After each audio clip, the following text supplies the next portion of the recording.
Hello everyone, happy election week. It is American Patriot Elections back out with another video. And today we're going to be doing my final gubernatorial prediction. Gubernatorial. To start, let's put my margins up on the screen. Safe is 10 plus, likely is 5 to 10, lean is 1 to 5, and tilt is below 1. Let's start with the incumbents because there's 3 incumbents and I think that all of them are going to win. The first one is in Montana, Greg Gianforte. I think he's going to win. Second one is Spencer Cox. I think he's going to win. And the third one is Phil Scott in Vermont, and I think he's going to win. You might be thinking, how is Vermont red? Well, in gubernatorial for Vermont, votes for Phil Scott. They're very popular incumbent. Just look at this in 2020. Look at this in 2022. He's very, very, very liberal. He's basically a Democrat, but since the state is so left wing, you have Republicans who are basically Democrats who do very well because they win over the right wing people and a lot of the left wing people. It's really only socialists who vote against Phil Scott.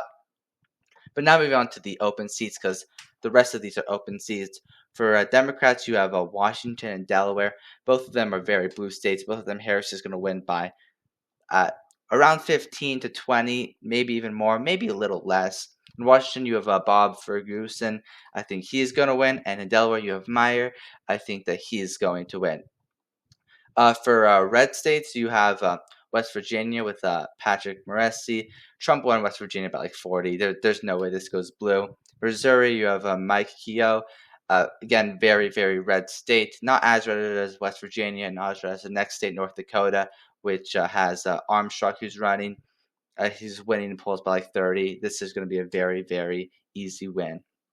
In Indiana, you have an interesting case because Mike Braun is winning by around like 9.9 in polls. It's very close to being likely.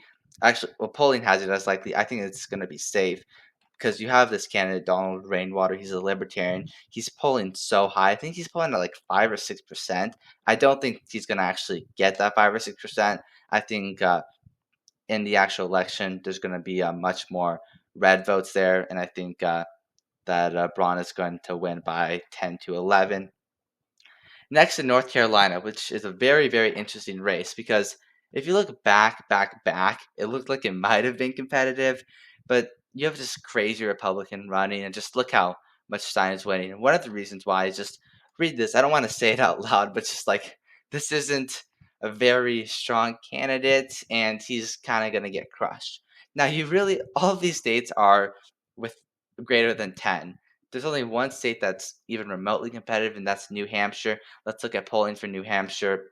Kelly Ayotte, former senator, is leading polls by 1.4, and I think polling is going to be relatively accurate. I think she might overperform polls a little bit, but yeah, I do think that she's going to win by a lean margin. But yeah, this is it. This is my final gubernatorial prediction. I just want to shout out my Twitter. Please follow this. It's going to be in the description too. And please like, subscribe, hit the notification bell, and click the video on the left if you want to see my Senate prediction or my House prediction. I don't know which one I'm going to put there, but watch it.